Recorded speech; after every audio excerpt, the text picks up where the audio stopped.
హల్లెలూయా. దేవునికి స్తోత్రం. ప్రియ దేవుని సంగమ, దేవునికి స్తోత్రాలు చెల్లిద్దాం. అందరం కూడా కలిసి నోరారా ప్రభువు చేసిన ప్రతి మేలును బట్టించి నీ జీవితంలో ప్రభు ఏమై ఉన్నాడో దాన్ని జ్ఞాపకం చేసుకొని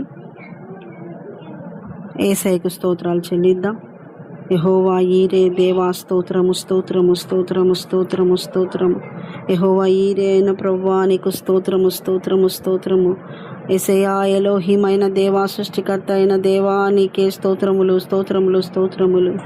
అడోనాయ్ అయిన ప్రభువా నీకు స్తోత్రములు స్తోత్రములు. ప్రభు యజమానుడవు నాయనన్ను, నా యజమానుడవయ్యా నీకు స్తోత్రం స్తోత్రం స్తోత్రము స్తోత్రం. ఎల్షద్దాయ్ అయిన దేవా నీకు స్తోత్రములు స్తోత్రములు స్తోత్రములు. అవును ప్రభువా, సర్వశక్తిమంతుడవు నాయనా, సర్వశక్తిమంతుడకు దేవుడవు ప్రభువా నీకే స్తోత్రములు స్తోత్రములు స్తోత్రములు. ఎలియోన్ అయిన దేవా నీకు స్తోత్రములు స్తోత్రములు స్తోత్రములు. అవును ప్రభువా, మహోన్నతుడవైన దేవుడవు తండ్రి నీకు స్తోత్రములు స్తోత్రములు స్తోత్రములు. ఎల్ ఒలామైన దేవా నీకు స్తోత్రములు స్తోత్రములు స్తోత్రములు. నిత్యుడైన దేవుడవు తండ్రి నీకు స్తోత్రములు స్తోత్రములు స్తోత్రములు స్తోత్రములు. ఎల్రోయి అయిన ప్రభువా నీకు స్తోత్రములు స్తోత్రములు స్తోత్రములు స్తోత్రములు. నువ్వు చూచున్న దేవుడవు తండ్రి నీకు స్తోత్రములు స్తోత్రములు స్తోత్రములు. యెహోవా రాఫా స్వస్థపరిచే దేవా నీకు స్తోత్రములు స్తోత్రములు స్తోత్రములు స్తోత్రములు స్తోత్రములు స్తోత్రములు. అయ్యా నీకే స్తుతులు కృతజ్ఞతలు స్తోత్రాలు చెల్లిస్తున్నాము తండ్రి. ఆమేన్. యేసయ్య రక్తాన్ని ప్రోక్షించుకుందాం. అందరు కూడా కళ్ళు మూసుకొని యేసయ్య రక్తాన్ని ప్రోక్షించుకోండి. మీ ప్రతి పరిస్థితిలో యేసయ్య రక్తాన్ని ప్రోక్షించుకోండి. యేసయ్య నీ రక్తాన్ని ప్రోక్షిస్తున్నాం తండ్రి. ఏ బిడ్డ ఏ నిరాశ, ఏ భయాలు, ఏ యొక్క తొందరపాటు కలవరాలతో నీ సన్నిధిలో ఉందో ఇప్పుడే నాయనా వారిలో ఉన్న ప్రతి కలవరము, భయాలు, తొందరపాటు తొలగిపోవునుగా అని ప్రార్థిస్తున్నాను ప్రభా. యేసు రక్తాన్ని ప్రోక్షించ యేసు నామములో బిడ్డలకు నైనా విడుదల కలుగునుగాక ప్రభా. ఏ బిడ్డలకైతే నాయన అనారోగ్య పరిస్థితిలో ఉన్నారో డాక్టర్స్ కూడా ఇంకా ఇది అవ్వదు అని చెప్పిన వాళ్ళు బిడ్డలు ఎవరైతే ఉన్నారో ప్రభు, ఆ బిడ్డల పట్ల నీ యొక్క కనికరం చూపమని యేసయ్యా నీ రక్తాన్ని ప్రోక్షిస్తున్నాం. నీ నామంలో వాళ్ళకున్న పరిస్థితిలో వాళ్ళకు విడుదల కలుగును గాక, వారికి స్వస్థత కలుగును గాక. అయ్యా లివర్ క్యాన్సర్, లంగ్ నైనా ప్రభా, గొంతు క్యాన్సర్, అయ్యా కడుపులో క్యాన్సర్, అయ్యా ఏ క్యాన్సర్ నాయన బిడ్డల పైన ఉందో ఇప్పుడే యేసు రక్తాన్ని ప్రోక్షిస్తున్నాం. యేసు నామంలో ప్రతి క్యాన్సర్ తొలగిపోవునుగా అని ఆజ్ఞాపిస్తున్నాను తండ్రి. ప్రభా నీ రక్తాన్ని ప్రోక్షిస్తున్నాను ప్రభా. దేహం పైన పనిచేసే ప్రతి బలహీనత యేసు నామంలో వెళ్ళిపోవునుగా అని ఆజ్ఞాపిస్తున్నాను తండ్రి. ప్రతి రోగము యేసు నామంలో వంగిపోవునుగా అని ఆజ్ఞాపిస్తున్నాం. ప్రతి బలహీనత యేసు నామంలో వంగిపోవునుగా అని ఆజ్ఞాపిస్తున్నాం. యేసు నామంలో వంగిపోవునుగాక ప్రభా ప్రభా ప్రభా. నీ రక్తాన్ని ప్రోక్షిస్తున్నాం నాయన. స్వస్థత యేసు నామంలో కలుగునుగా అని ప్రార్థిస్తున్నాం. ఎవరికైతే నైనా జాయింట్ పెయిన్స్ ఉన్నాయేమో ప్రభా, జాయింట్ పెయిన్స్ అయ్యా, జాయింట్ పెయిన్స్తో బాధపడే వాళ్ళకి ఇప్పుడు యేసు నామంలో స్వస్థత కలుగునుగా అని ఆజ్ఞాపిస్తున్నాం. యేసు రక్తాన్ని ప్రోక్షిస్తున్నాం తండ్రి. యేసు నామంలో అడుగుతున్నాం మా తండ్రి. ఆమేన్. యేసు నామంలో ప్రభా బిడ్డలు ఈ రోజున ఏ నిర్ణయాలు తీసుకున్నారో ప్రభా, ఈ రోజున ఏ కార్యక్రమాలు నాయన స్టార్ట్ చేస్తున్నారు అయ్యా, ఎవరైతే నేను ఆ విధమైన నిర్ణయాలతో ఏ కార్యక్రమాలు ప్రారంభించబోతున్నారు వారి ప్రారంభం అంతా కూడా విజయము దయచేయబడును గాక అని ప్రార్థిస్తున్నాం. యేసు నామంలో అయ్యా వారికి రావాల్సిన అమౌంట్లు ఎవరైతే బాధపడుతున్నారేమో ప్రభు, అమౌంట్లు తీసుకొని ఇవ్వడం లేదని తీసుకున్న వాళ్ళు వెంటనే ఇచ్చుదురుగా కానీ ప్రార్థిస్తున్నాను తండ్రి. యేసు నామంలో రావాల్సినటువంటివి ప్రభు అయ్యా ఏవైతే బిడ్డలకు రావాల్సి ఉన్నాయో అవన్నీ కూడా వచ్చును గాక అని ప్రార్థిస్తున్నాను. అయ్యా ప్రభు ప్రవ్వా స్థలాలు అమ్ముడు పోవాల్సినవి అన్ని స్థలాలు కూడా అమ్ముడు పోవును గాక అని ప్రార్థిస్తున్నాం. ప్రవ్వా సహాయం దయచండి. ప్రవ్వా ఏ అవసరత కొరకు నీ సన్నిలో మోకాలేసి 2 చేతుల పైకెత్తి అడుగుతున్నారు. వారిని ఉత్త చేతులతో ఉంచక వారికి కావలసిన మీరు అనుగ్రహించుదురు గాక అని ప్రార్థిస్తున్నాం. ప్రవ్వా నీవు మంచి దేవుడో ప్రవ్వా, అవసరతలు తీర్చే దేవుడో ప్రవ్వా సహాయం దయచండి. ముఖ్యంగా ఆర్థికంగానైనా ఆర్థిక శాపాలు యేసు నామములో తొలగిపోవును గాక ప్రవ్వా.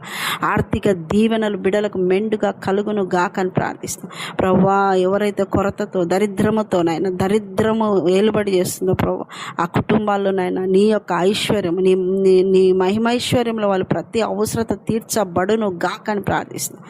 నీవే సహాయం దయచాల్సిందిగా ప్రార్థిస్తూ యేసు పరిశుద్ధ నామమున అడుగుతున్నాం తండ్రి, ఆమేన్. ఈరోజు దేవుని యొక్క వాక్యము, దేవుని సంగమ.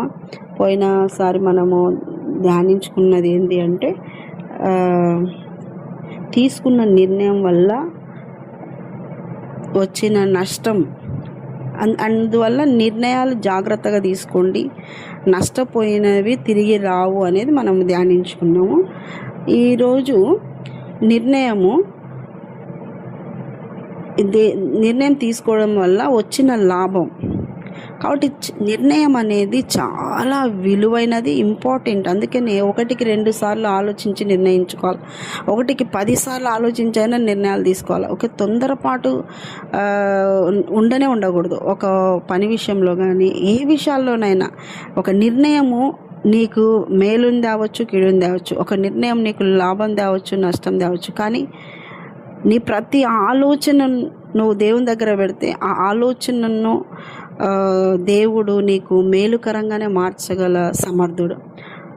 దేవుణ్ణి ప్రేమించు వారికి సమస్తమును సమకూర్చబడి మేలుకే జరుగుచున్నవి అని వాక్యం సెలవిస్తుంది. కాబట్టి ఆలోచనలను దేవుని ఆధీనంలోకి ఇస్తే నీ నిర్ణయాలు నువ్వు కరెక్ట్గా తీసుకోగలుగుతావు.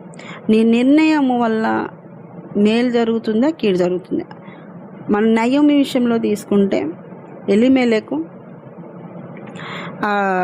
కరెక్ట్ నిర్ణయం తీసుకోలే, అందుకని ఆ ఇంట మరణం వచ్చింది, నష్టం జరిగింది. ఈ రోజున మనం ఒక కుటుంబం గురించి ధ్యానించుకుందాం. ఈ నిర్ణయం వల్ల వాళ్ళకి ఎంత మేలు జరిగిందో చూద్దాం. 2వ రాజుల గ్రంథం 4వ అధ్యాయము 9-10 వాక్యాలు చదువుకుందాం. మన యొద్దకు వచ్చుచు పోవుచున్నవాడు భక్తిగల దైవజనుడని నేను ఎరుగుదును. కావున మనము అతనికి గోడ మీద ఒక చిన్న గది కట్టించి అందులో అతని కొరకు మంచము, బల్ల, పీట, దీపస్తంభము నుంచుదుము.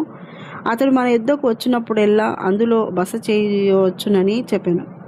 హల్లెలూయా, దేవునికి స్తోత్రం. దేవుని బిడ్డలారా, ఎంత మంచి నిర్ణయం తీసుకుంటుందంటే ఈమె పేరు షునేమీరాలు. ఈమె పేరు రాయబల్లె. ఈమె ఊరి పేరు షునేమీరాలు. ఈమె పేరు రాయబల్లె, క్షమించండి.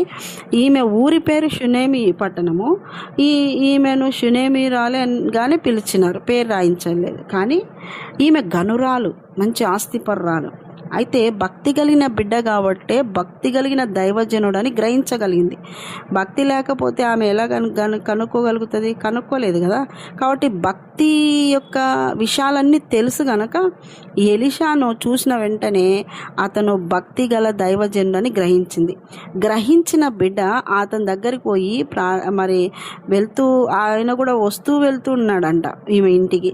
అంటే ప్రార్థన చేస్తూ వెళ్తూ ఉన్నాడు. అయితే ఈమె ఆలోచన ఏం చేసింది అంటే, ఈమె నిర్ణయం ఏం చేసిందంటే తన భర్తతో చెప్తుంది. ఆ నిర్ణయం ఏంటంటే, మన ఇంటికి వచ్చుచు పోవచ్చున్న దైవజనుడు భక్తిగల దైవజనుడు గనక ఆయనకు గోడ మీద ఒక చిన్న గది కట్టిద్దాము. చూడండి ఎంత నిర్ణయం, ఎటువంటి నిర్ణయం చూడండి. దైవజనుని మిద్దె మీద పెట్టుకుంటుంది, తన ఇంటి పైన పెట్టుకుంటా ఉంది. భర్తకు చెప్తుంది, ఆయన మంచి దైవజనుడు, భక్తిగల దైవజనుడు కనుక ఆయనకు మనం ఒక గది ఏర్పాటు చేద్దాం, ఆయన వచ్చినప్పుడల్లా ఇక్కడ బస చేస్తాడు. మరి అంతేకాదు, ఆయనకు కావలసిన వస్తువులు మంచము, బల్ల, పీట, దీపస్తంభము ఇవి ఏర్పాటు చేసి పెట్టింది. ఎటువంటి నిర్ణయాలు తీసుకుందో చూడండి, ఎటువంటి మంచి నిర్ణయం తీసుకుంది కదా. ఒక దైవజనునికి ఆశ్రయం ఇచ్చే గృహంగా తన గృహాన్ని మార్చింది, తనే ఖర్చు పెట్టి కట్టించింది, తనే ఎలీషా గారికి అవసరమైన వస్తువులు సమకూర్చింది. సరే ఇవంతా సమకూర్చి ఆ దైవజనుడు వస్తున్నాడు, పోతున్నాడు, ప్రార్థిస్తున్నాడు. అయితే ఈ యొక్క ఎలీషా గారు అడుగుతాడు గేహజీని, ఆమెకి ఏం అవసరం ఉన్నది? అప్పుడు అతను చెప్తాడు, గేహజీ చెప్తాడు, ముసలివాడు, తన భర్త ముసలివాడు, పిల్లలు లేరు. అయితే ఎలీషా చెప్తారు, నీకు మళ్ళీ సంవత్సరం కల్లా కొడుకు పుడతాడు. కొడుకు పుట్టేసినాడు.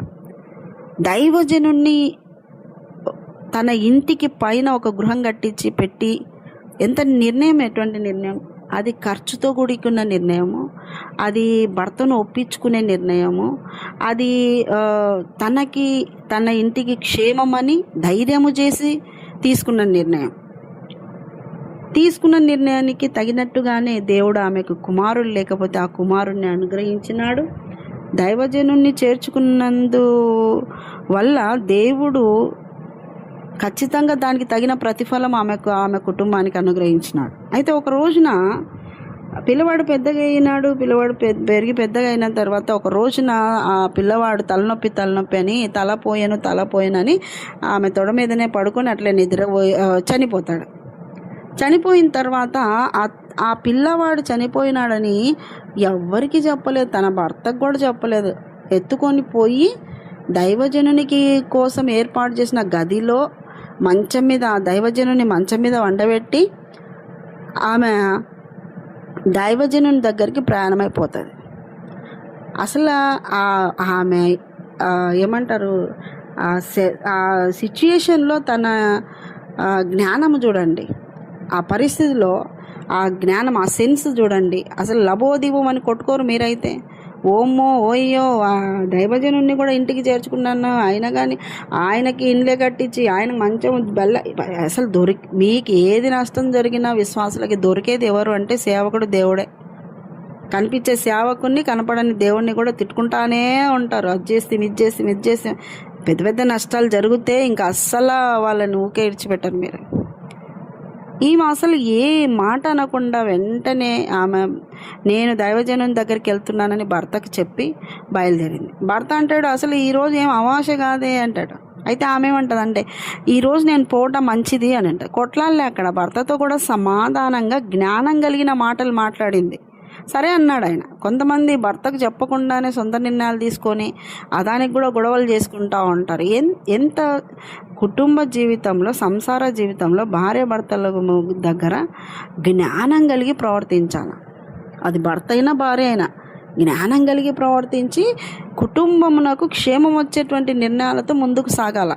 ఈమె చెప్పి వెళ్ళిపోతే ఎలీషా గారికి కూడా ఈ వార్త దేవుడు మరుగు చేసినారు, ఈ విషయం మరుగు చేసినారు. చెప్పలేదు, ప్రవక్త అయినప్పటికీ కూడా ఆయనకు కూడా చెప్పలేదు కుమారుడు మరణించినాడని. ఆమె వస్తుంటేనే దూరం నుండి చూసి ఆమె వస్తుంది, షునేమీరాలు వస్తుందని గెహజీని పంపిస్తాడు.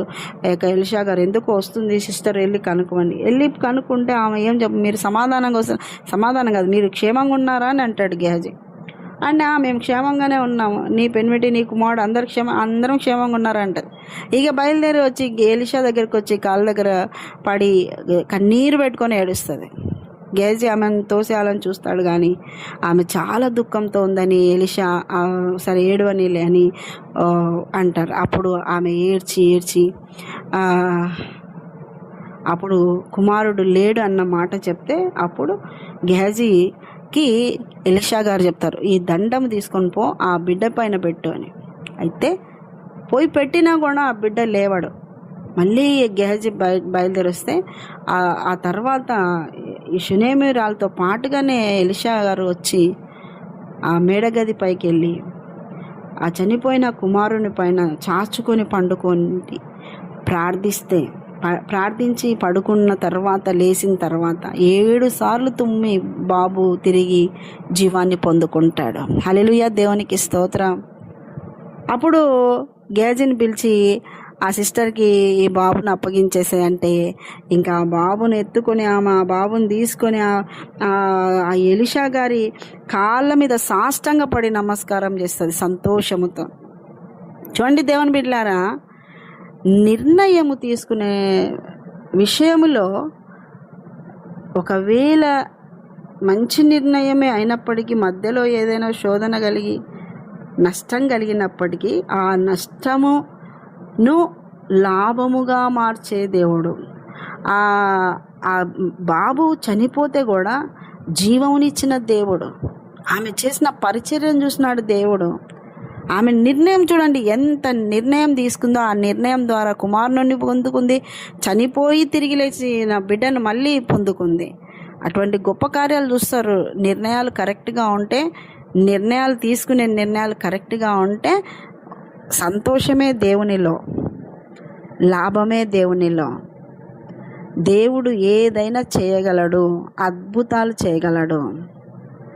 చనిపోయిన బిడ్డను బ్రతికించి సేవకుని ద్వారా ఆమెకు మళ్ళీ ఇప్పించిన దేవుడు. నీ నిర్ణయం ఎలా ఉంది? నీ నిర్ణయాలు, ఇంత ధైర్యమైన నిర్ణయాలు నువ్వు చేయగలుగుతావా? నీ భర్తకు అట్లా కన్విన్స్ చేయగలుగుతావా? అసలు నువ్వు కన్విన్స్ చేయగలుగుతావా? దైవభక్తి కలిగిన సేవకుడు అంటే అసలు నీలో దైవభక్తి ఉందా అంటాడు నీ భర్త. నీలో దైవభక్తి ఉందా? అది నాకు కనపడమే లేదు. నువ్వు మళ్ళీ ఇంకా ఆయనకి పైన మిద్దె పెడతావా, మేడ కట్టిస్తావా? ముందు నీ బతుకు మార్చుకో అంటారు. ఎంత దైవభక్తి కలిగిన స్త్రీ అయితే ఆమె మాట ఆమె భర్త విన్నాడో ఒకసారి గమనించుకోవాలా. అది స్త్రీ అయినా పురుషులైనా. నీ సాక్ష్యము, నీ ప్రవర్తన, నీ నిర్ణయాలు, నీ మాట, నీ సమస్తము నీకు సంబంధించిన క్రియలలో వాక్యము ఉంటే ఎదురుగా ఉన్న వ్యక్తి కూడా దానికి సమ్మతిస్తాడు, భయపడతాడు, లోబడతారు దేవుని మాటకి. ఆ మాటకి భర్త లోబన్నాడా? సరే అయితే కట్టిద్దాంలే అన్నాడు, కట్టించేసినాడు, ఖర్చు పెట్టినాడు. కానీ ఏనాడు కూడా అయ్యా నాకు ఇది కొదవ ఉంది అని భార్య భర్తలు ఇద్దరు వచ్చి ఏమీ అడగలేదు. ప్రభువుకు తెలుసులే, మనం చేయాల్సినది మనం చేసినాం అనుకున్నారు అంతే. ఎంత మంచి నిర్ణయాలో కదా. ఈ రోజున అటువంటి నిర్ణయాలు తీసుకునే బిడ్డలుగా మీరు ఉండాలని దేవుడు కోరుకుంటున్నాడు. ఒక నిర్ణయము నీకు నష్టాన్ని తెస్తుందా, లాభాన్ని తెస్తుందా? ఒక నిర్ణయము నీకు దేవుని చిత్త ప్రకారమైన దీవెన తెస్తుందా, శాపము తెస్తుందా? ఈ రోజున షునేమీరాలు తీసుకున్న నిర్ణయాన్ని బట్టించి ఆమెకి దీవెన కలిగింది. కాబట్టి మీ నిర్ణయాలు ఎలా ఉన్నాయో జాగ్రత్త. నిర్ణయాలను జాగ్రత్త తీసుకోండి. ఒకటికి 10 సార్లు ఆలోచించి నిర్ణయాలు తీసుకోండి. 10 సార్లు ఆలోచించి నిర్ణయాలు తీసుకోండి. అది ఏ విషయంలోనైనా. ఒక ఊరి నుండి ఒక ఊరికి ప్రయాణం అయిపోయిన నయోమి జీవితాన్ని బట్టించి, నయోమి భార్య భర్తలు ఎలిమేలకి ఇద్దరు వాళ్ళ నిర్ణయం ఒక ఊర్లో, తన సొంత ఊర్లో కరువు వచ్చిందని ప్రయాణమైన ఈ దంపతుల నిర్ణయాన్ని బట్టించి మీరు ఒక చోటు నుండి ఇంకో చోటికి కానీ ఏ కరువు వచ్చిందని, తిండి కోసమని ఇంకొక నిర్ణయం ఎలా ఉన్నాయి ఆయన నిర్ణయాలు చూడండి. ఒకసారి ఈ బిడ్డ ఒక దైవజనుని చేర్చుకునేటప్పుడు చేసినటువంటి ఖర్చు అయితేనేమి, భారం అయితే, బాధ్యత ఏమి, ధైర్యమేమి, భర్తకు చెప్పుకొని కన్విన్స్ చేయటమేమి, ఇది కూడా ఆలోచించండి. మీ నిర్ణయాలు ఏ రకంగా ఉన్నాయి? ఒక నిర్ణయం తీసుకుంటున్నావు అంటే ఆ నిర్ణయం దేవుని చిత్తానుసారంగా నీకు లాభమును దీవెనను తీసుకొచ్చే విధంగా నువ్వు చేసుకోవాలి. అందుకే దేవుడు నీతో మాట్లాడుతున్నాడు. నిర్ణయాలు జాగ్రత్త. మంచి నిర్ణయాలు తీసుకోండి, వాక్యానుసరమైన నిర్ణయాలు తీసుకోండి. చక్కగా ఆత్మీయంగా ఎదగండి, ప్రార్థనలో వాక్యంలో ఎదగండి, రాకడకై సిద్ధపడండి. అట్టి కృప మీకు అందరికి కలుగును గాక. ఆమె చిన్న ప్రార్థన చేసుకునే నీకు వందనాలు. విన్నవారిని దీవించండి, ఆశ్రయించండి, క్షేమం దయచేయండి, ధైర్యపరచండి. నిజానికి ప్రభువా, నిర్ణయం అనేది నైనా నీ దగ్గర ప్రతి సమస్య నీ దగ్గర పెట్టుకొని ఆ నిర్ణయం తీసుకునేటప్పుడు కూడా నీ చిత్తానుసారంగా నిర్ణయం తీసుకునే తలంపులు, ఊహలు వారికి వచ్చినట్లు సహాయం దయచండి, బలపరచండి, భద్రపరచండి. అయ్యా, నీ కృపా కాపుదల బిడ్డలకు దయచాల్సిందిగా ప్రార్థిస్తూ యేసు పరిశుద్ధ నామమున అడుగుతున్నాం మా తండ్రి, ఆమేన్. యేసు రక్తమే జయం, సిలువ రక్తమే జయం. ప్రవేశ నామానికి సంపూర్ణ విజయం కలుగును గాక. ఆమేన్. Good morning. Praise lord. దేవుడు మళ్ళీ దీవించి ఆశీర్వదించును గాక. ఆమేన్.